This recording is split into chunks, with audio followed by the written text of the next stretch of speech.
When you're building a business around you, your expertise, your unique value proposition, it's important you have more than one offer. Instead of just creating things that people consume, you can also create programs and services that people participate in. Today we're going to dive into 10 streams of income you can build into your leverage business model. See you on the inside. Welcome to the Leverage Business Podcast, where we believe business success is about working smarter, not harder, leveraging your time and expertise in ways that fit the digital age you and your clients live in today. I'm your host, Jay Allison, author of Leverage Consulting in the Digital Age and founder of the iSuccess Business Academy. And every episode, I'll be sharing insights into how you can apply the power of leverage to grow your consulting, coaching, or other expert services business and create true freedom and independent success with mindset, marketing, and money model breakthroughs. Because when you get leveraged, the sky's the limit. Let's go for it.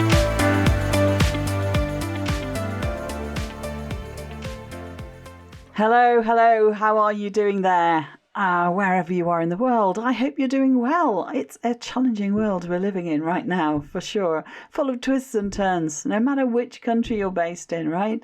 It's understandably easy to let things get on top of you, to feel you can't move your business goals forward. So today I wanted to talk about ways to build some flexibility and security into your business model and find new ways to meet your clients and customers where they are and help you create new streams of income, even if to start with it's just a trickle. When you're building a business around you, your expertise, your unique value proposition, it's important you have more than one offer. Instead of just creating things that people consume, you can also create programs and services that people participate in, and they love to participate in. Whether you're in consulting, coaching, training, e-commerce, or direct sales, to ensure your business grows in a consistent and scalable way, you're best not becoming too dependent on just one product line, service line, or program. In this episode, I wanted to dive into a number of streams of income you can build into your leverage business model. And as I was writing these out, I came up to 10, so that seems plenty to be getting on with, right? And by that, I don't mean you should do all of them. That would be another layer of stress no one wants right now.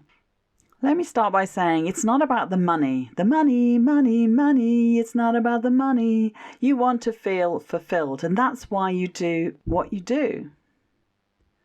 To attract what you want, you have to be in the game of helping people get what they want.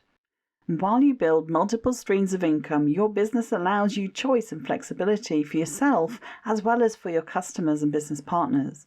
It enables you to cater for different audiences, as not everyone will be right for your primary opportunity or your core offer. And in that sense, for me, there are 3 pillars that relate to how you go about your work rather than how you do it. And these are integrity, intelligence, and energy. Everything you offer must align with your core purpose and values. Now, I'm not going to focus on that side of things today, but I wanted to put it out there so you really think about which of the income streams would integrate well into your business and which are not really for you or your customer. So let's dig in. And I want to talk about using different offers at different price points to create a value ladder. So bear that in mind, because first we're going to talk about the different ways you can make money, and then we'll talk about the offers and how you can stack them. There's a huge long list of possible things you can offer to your customers and clients: products, services, programs, courses, trainings, ebooks, events, and so on. But it's not just a matter of going through the pros and cons of each individual offer, but also about how they work in synergy with your customer journey, getting to know, like, and trust you. First off, a question I often get asked is, how many offers should I have? My advice is to have at least 2 offers, ideally 3 offers. 3 is a good number and works visually when you set them out side by side, with the most popular one being usually the one in the middle. That's the one most people pick when it's presented in that way. But we're also talking about very different kind of offers, so it's not really a matter of just having a downsell and an upsell. That is something that can work for both B2C when you're enrolling individuals who are paying themselves, and B2B when you're signing up an organization for a service or group training. and they're paying for the people who are the beneficiaries of the work with you. For B2B, though, the rules are somewhat different if your offer is a consulting engagement of some kind. So what we're talking about here is more a product type offer, even if it's a service or a course or a program of some kind. It's discrete, it's packaged, and there's a clear, if you buy this, here's what you get kind of offer. Make sense? Right, so let's talk about your offers, and then we'll go through how you might present them at different times in the customer journey and different ways to stack them so it's a logical success pathway for people. Let's say you have created a core offer. That might be a course or a program or a service. And for the sake of an example, let's price it at $1,500 or, $1,497, because that's the psychology of numbers, right? Your before and after offer should be at least one order of magnitude different in terms of price points. So in this example, your entry offer might be $150 and your premium offer is $15,000. Now, you can absolutely play around with those numbers, remembering that there are some known thresholds where people sit comfortably and less comfortably. So for the $150, you should test 97, 147, and 197. And if you offer 97 and that converts really well, next time you can go up a notch. If you test 197 and you hear crickets, you go down a notch. Get the idea? So the same is true for premium offers. You're unlikely to get someone to buy a $15,000 program or service unless they've already had some kind of experience with you already. And even then, if they've done an entry-level thing and then your core program at say $1,500 or $2,000, you'll need to evaluate what going premium actually means for what you do. One example is that your mid-price offer is a first step into a year-long program. So it's like a slice of the cake, not the whole cake. Another approach is that your core offer is a group-based program while your premium offer is a one-to-one option. And the actual price point depends entirely on the transformation you deliver for the customer. And I covered a lot about that in the 2 episodes I did on leveraging your value proposition, episodes 38 and 39. Let's crack on now with 10 types of offer to generate additional streams of income. And I'm going to whiz through the 10 possible things you can offer to your target market. And the first is a free product. Now, before you go off saying, that's not a stream of income, think again. You know the concept of lifetime customer value, right?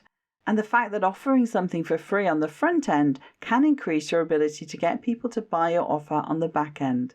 Well, that's why I've included it in the list of income streams. Number 2 is mini offers. You might consider creating an entry-level, low-cost product. There are different schools of thought about this, so consider what makes sense to your business, your price points, and your particular clientele. A mini offer can vary in price, but it's usually something that lowers the barrier to take up your core offer. Products like a short guide or course, a video training, or a set of templates, or perhaps a bundle of things. These are sometimes called tiny offers, one-off promos, and they vary from $27 up to $97. And I've seen some offer a $7 test drive for a membership, so it's really not set in stone. The principle is the focus here on it being an entry point. It's something that someone can easily say yes to and kind of bite your hand off. You might say it's a little bit of a lost leader, but generally speaking, a buyer is a buyer is a buyer, right? The third one is courses and programs. A course is a structured way to deliver information or education, but rarely transformation. For that, you'd need to blend in some group or one-to-one coaching sessions or consulting into the mix, because you need a layer of interaction, dialogue to take the learning up a notch. And that's why I prefer the term program than course or training for the kinds of things we do as consultants, coaches, and practitioners. Now, it can be a short course or it could be a longer-term program over several weeks. And like mini offers, the price can vary from free to $500 and above. And at the higher price points, it's probably your core signature program out of everything. If it's likely to be a big leap for your target market, keep it low entry and low ticket. If you can articulate the value easily and it's worth more than a snippet, test it higher. If you're certified in a particular methodology or you're able to teach people specific topics or skills, You may be able to offer accredited courses, or you might also consider delivering government-funded courses. Because participants can get their course fees paid for entirely or in part by the government, there's less price resistance than when they're paying out of their own pockets, so you get more participants and you get a nice stream of income. To be eligible to offer courses funded by government varies from country to country and depending on what type of training you're offering, but you'll usually need to register and jump through some hoops, and it might be worth it for a regular stream of income, even if just for a filler or fallback if your other income is more seasonal. Number 4 is to offer a VIP day or a roundtable. A VIP day or half day is an event where you invite a selection of your contacts to spend some quality time with you. It can be an action-packed training or a workshop or just a masterminding opportunity. VIP days are a great way to get a fast injection of cash when you need it. I've mostly used it within existing networks where people know me, and I've seen it used really well for those who have an active Facebook group or a community of some kind. I've seen it resurrect a tired, unresponsive list or group, and I've seen it oversubscribed. Given that people are really craving connection right now and they want more interaction in a small group setting, whether in person or a virtual mastermind, offering VIP days every so often or on a regular basis can be a great stream of income for you. If you're B2B, a roundtable works great as a VIP day for your existing clients. By switching the modality, people are often spurred into action and are keen to participate, and they become more amenable to continuing to work with you. The 5th is a boot camp or challenge. Now, a boot camp is usually a series of trainings where you take people step by step through an action-taking process, so they come out the other end with clarity and a plan for doing something specific. A challenge is like a mini version of that, or it can be a different name for the same thing. Up to you what you call it. And a lot of people run a boot camp or a challenge type training as a front-end free offer, but you can also run it as a paid offer. Next up is number 6, memberships. Memberships are all around us, but what everyone realizes is that there are a lot of different types of membership. Primarily, they're a mix of 2 main types. Those that are focused on content. They drip a new thing every week, an update, a resource, a template, a training, or deliver a monthly bundle. And there's those that are focused on community. They run events or workshops and actively work to create an experience, run challenges, provide a forum for questions, and get discussions going. It's often said about memberships that people join for the content and stay for the community. Some people promote membership as a standalone offer, while others bundle it into their core course or program, so that includes 6 months free membership when someone joins or renews. Or they provide a membership only for graduates of their program, like an added inner circle bonus for alumni for continuity after the program finishes. Number 7 is online webinars, workshops and masterclasses. Again, you may think webinars are usually free events used as part of your front-end marketing, but they can also be paid events and provide an additional stream of income. Webinars are getting a bit of a bad name now because they're increasingly seen as the method of choice for a thinly disguised sales event. A presentation with a tiny bit of value and a lot of pitching. It's a shame because webinars are a really great way to get a fresh shot of up-to-date thinking on a specific topic you're interested in. And when that's not what you end up getting, it very much annoys people and has the opposite effect of what you intended. People are careful where and how they spend their money, and they're equally careful and protective about where and how they spend their time. Calling your webinar a workshop or a masterclass may circumvent that problem. Just make sure you deliver value so it's doing the job you need it to do. And those who pay and attend come away feeling that they got value and it was money and time well spent. Number 8 is books. Writing and publishing and marketing a book may be a high-end task for a small income, but like the free offer I mentioned first, it's not about making money off book sales. It's about the payoff down the road when people get what you're about from your book and can see the value of working with you through your courses, programs, or services. And of course, it doesn't have to be a fully fledged, printed copy version of a book.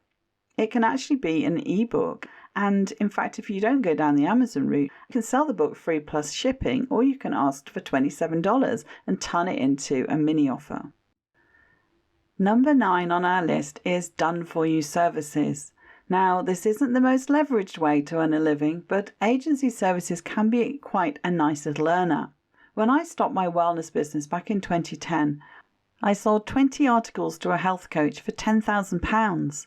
There's money in it if you write well and it's a bit more nuanced than content providers or a VA could do. People will buy it. It made me realise that line of revenue could be quite lucrative. Is there something you can do quickly and easily that others find really hard? Offer it as a done-for-you service.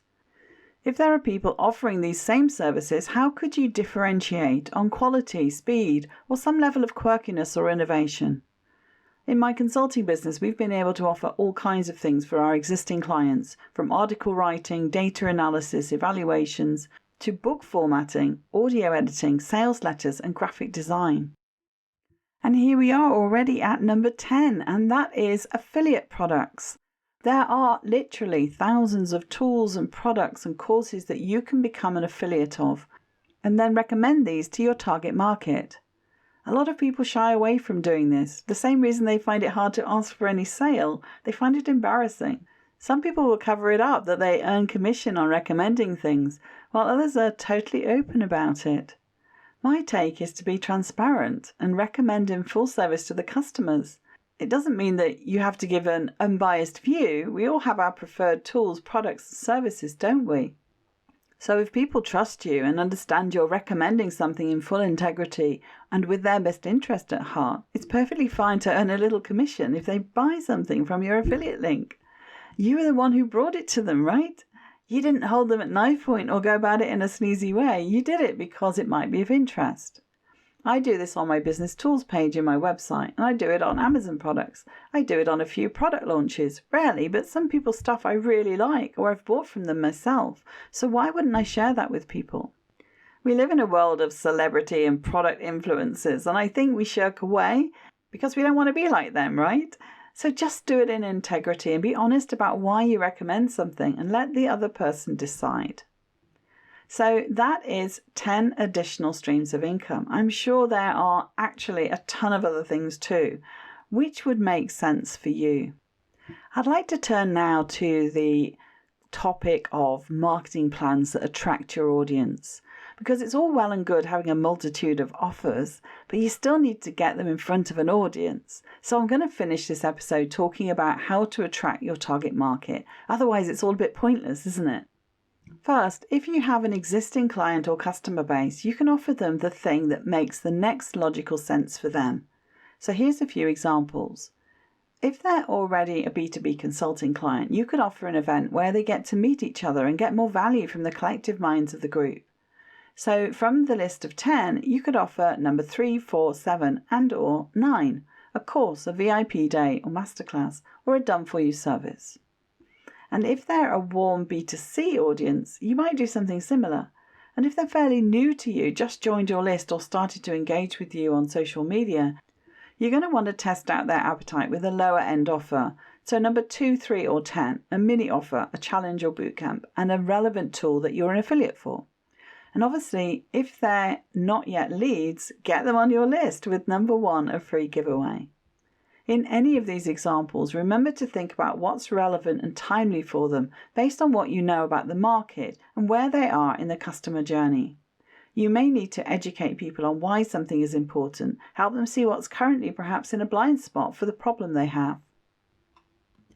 You want to be selective about your offers, message market match kind of stuff. Tune into what you're hearing about in podcasts, in client meetings, on social media. Where is there a hungry demand for information or training on a particular topic? What kinds of services are people needing to help speed up something they want to achieve? Remember to tap into other people's audiences too. You can approach people and just ask for help and support to get your offer out. Guesting on podcasts, getting featured on high-traffic websites. It may even be worth running a low-cost ad campaign if it converts well and it's profitable. You can submit articles to magazines, and if you work regionally, you could get on local radio shows. Where are your audiences beyond your own sphere of influence? So let's summarize with a quick list of what you need to get ready for making these different offers. So first of all, you need an offer stack. Out of the list covered today or whatever else creative you've come up with. Next, you need a marketing game plan that gets your content out there in front of other people's audiences so that you can make your offer. Thirdly, you need a signature talk that delivers value and gets you known as the expert for your topic. You may also want to have a branded site of some kind, either your website or a LinkedIn profile, that's got unique content for your expert topic and authority that your offer sits within. And finally, you want to have a high-value, unique giveaway that gets people onto your list. So, was this helpful? Has it given you some ideas? I'd love to hear what resonates the most. What will you do? What help do you need? Just drop me a line by email to j@jallison.com or via our Facebook group, The Leverage Living Club. All the links are in the show notes for this episode. And that's all for today. And I will see you again in the next episode. Ciao, ciao for now. Thank you for listening to the Leverage Business Podcast. Want to create leverage in your business? Did this episode provide some insights and ideas to be thinking through? If so, subscribe so you get alerts when the next one's released. If you want to learn more or would like help and support with building a leveraged business that achieves true freedom for you, then head over to jallison.com/podcast to find all the resources and links that go with this show on my website and to join our iSuccess community. And if you're enjoying our content, it would be great if you could pop into Apple Podcasts or the app you listen from and leave me a rating and review. Everyone makes a difference to improving our rankings. So thank you if you've done that already. I appreciate you.